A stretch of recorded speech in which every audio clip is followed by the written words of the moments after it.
A while back, I had a client on the phone who'd built herself a pretty ambitious itinerary, feeling very proud of how much she'd managed to pack in. When I started explaining why that plan was going to work against her instead of for her, the line just went quiet.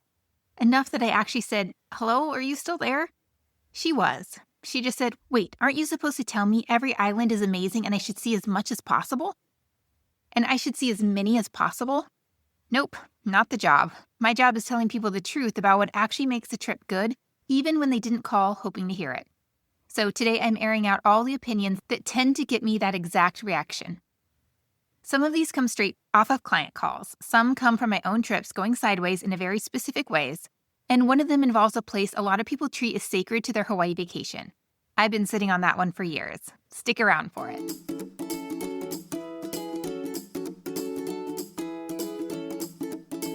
Let's start with the one I push back on the most in consultations. I had a client last year who wanted to squeeze 3 islands into 8 days. And when I walked her through what that actually looks like hour by hour, her whole plan kind of fell apart in real time. Here's the thing people miss. Inter-island flights are 25 to 40 minutes, so everyone assumes the travel day is basically nothing. It is not nothing. You have to check out of your hotel, return the rental car, get yourself to the airport, get through security like anyone else since inter-island flights use the same main terminal, board, fly, land, wait for luggage, pick up a brand new rental car, drive to a brand new hotel, and then very often just stand around because your room isn't ready. Congratulations, you've burned half a day. And you haven't done a single vacation thing yet. You've just moved your suitcase. Multiply that by 2 or 3 islands, and you've turned a chunk of a short trip into a very expensive game of logistics. For first-timers especially, I'd rather you fall in love with one island properly than get the exhausted, blurry-eyed tour of 3. You can always come back. I'd actually argue you should plan to. And if island hopping actually fits your trip, I laid out a whole framework for doing it well back in episode 105. So give that a listen before you build anything around it. If you've already got a multi-island itinerary sitting in a spreadsheet somewhere and you have a nagging feeling maybe it won't hold up, that's exactly what an itinerary audit is for. It's a smaller lift than a full consultation, and it's a good gut check before you lock in flights you can't easily unwind. Next one, you don't need a car on every island, and Oahu makes the easiest case for it. A few years ago, I took my kids to Waikiki and we skipped the rental car completely. We rode the Waikiki trolley out to Sea Life Park, booked a Circle Island tour that hit a bunch of great stops, and mostly just hung around the resort pool and wandered Waikiki on foot. It was weirdly freeing. We saved real money on the rental and on parking, which in Waikiki is basically a competitive sport nobody wants to play. So many activities already include transportation from Waikiki, and you're not nearly as stuck as people assume. Now, I'll fully admit I usually rent a car for myself when I'm in Hawaii because I love the freedom of it. I like pulling over for a food truck I've never tried. I like stopping when I spot a view worth a photo. When my kids hit their limit on an activity, I like being able to just leave instead of waiting on a shuttle schedule. That flexibility is real, and I'm not going to pretend otherwise. So, this isn't really an anti-car opinion. Think of it more as a permission slip. A car buys you freedom, but it's not the only way to have a good trip. And on an island like Oahu with real public transit and tour options, skipping it can be the easier call, plain and simple. I go into a lot more detail about getting around without a car back in episode 113. Since the math changes depending on where you're staying and what you're actually trying to do. If you do decide a car is the right move, Discount Hawaii Car Rental is one of the only affiliate partners I recommend without hesitating because I've used them myself and their rates hold up. That link, along with every other resource, guidebook, and tool I actually trust, lives at hawaiitravelwithkids.com under Hawaii Resources. Anytime I mention something like that on the show, that's the page to check. Okay, this is the one. I want to say up front, I'm not telling you to skip it. I'm telling you to walk in with your eyes open about what you're actually getting.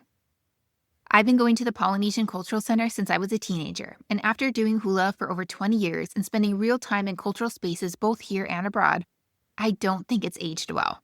It hasn't evolved with the times. What you get is a fairly sanitized, stripped-down version of Polynesian cultures, built for a crowd that mostly wants to check a box to say they learned something on vacation. I've been to plenty of places around the world that do a far better job presenting living culture to visitors in a way that actually feels respectful.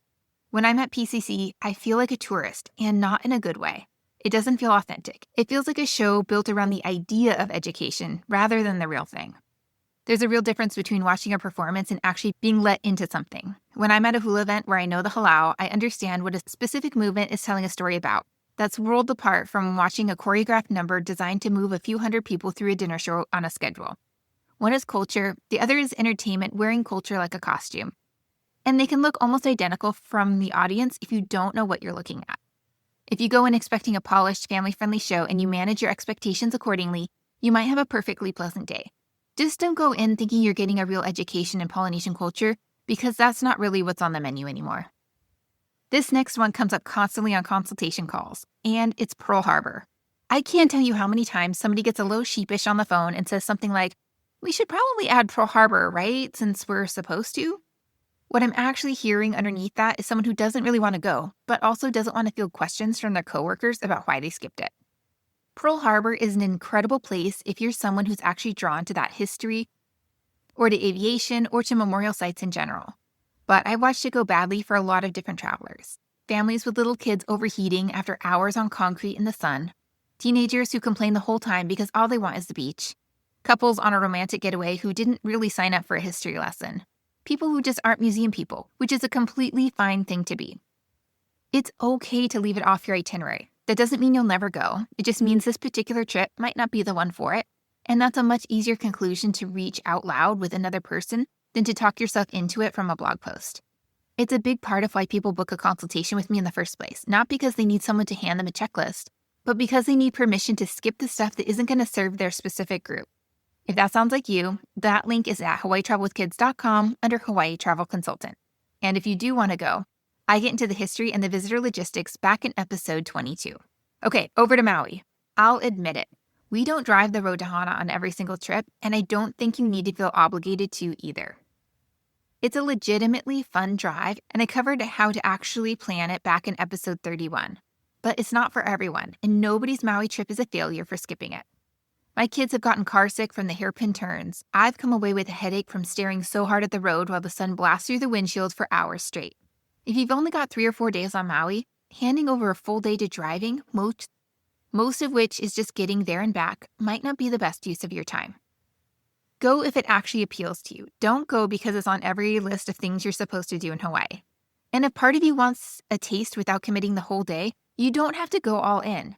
Driving out to a couple of the closer waterfalls and turning around is a totally fine way to do it without burning 6 or 7 hours. All right, this one I've lived on both ends of. Some luaus are overpriced for what you actually get, and some are worth every penny. Years ago, my husband and I went to a luau where we paid a lot of money to get herded into a big event space like cattle. Everyone around us was pretty drunk. Staff kept pushing reusable cups tied to a drink package. The entertainment felt like a show for the sake of a show, and the food was forgettable at best. On the complete other end, I've been to luaus with hands-on activities, food that was actually delicious, entertainment with real depth to it, and a small enough setting that you don't feel like one of 500 people being herded through a line. Some luaus are a tourist trap. Others are a real opportunity to connect with the culture, and the difference usually comes down to scale and intention. The bad ones exist to move as many people through as possible in one evening.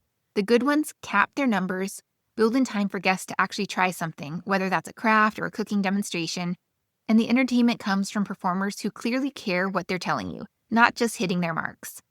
Price doesn't even sort it reliably. I've paid a lot for pure spectacle and paid a lot less for something that stuck with me.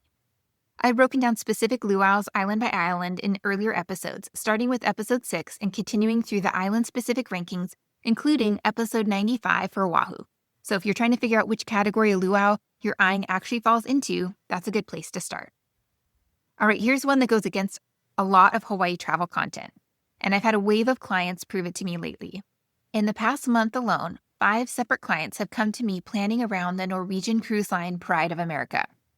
What makes that ship different is that it's the only one that actually lives in Hawaii year-round instead of sailing over from the mainland. It runs a 7-day route touching all 4 main islands, with overnights built in so you're not just getting a rushed few hours in port before getting yanked back on board.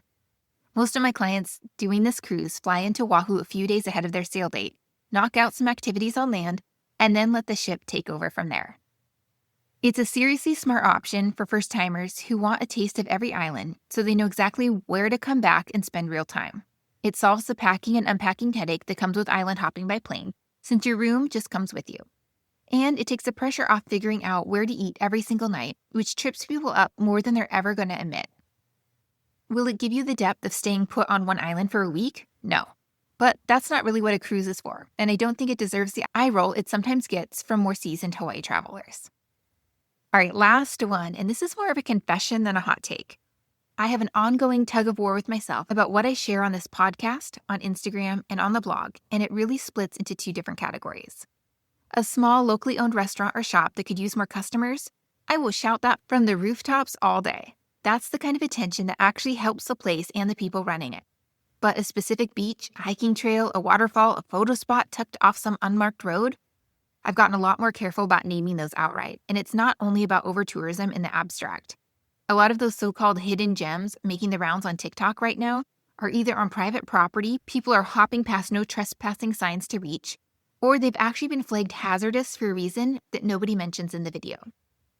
I wouldn't call it gatekeeping exactly, but I'm a lot more careful these days about what I broadcast to a big audience versus what I'll only walk someone through one-on-one once I know they'll actually treat the place with some respect. Hidden gem content has basically eaten itself. The more a place gets labeled hidden online, the less hidden it actually is. And sometimes the thing that makes it special or safe disappears right along with that secrecy.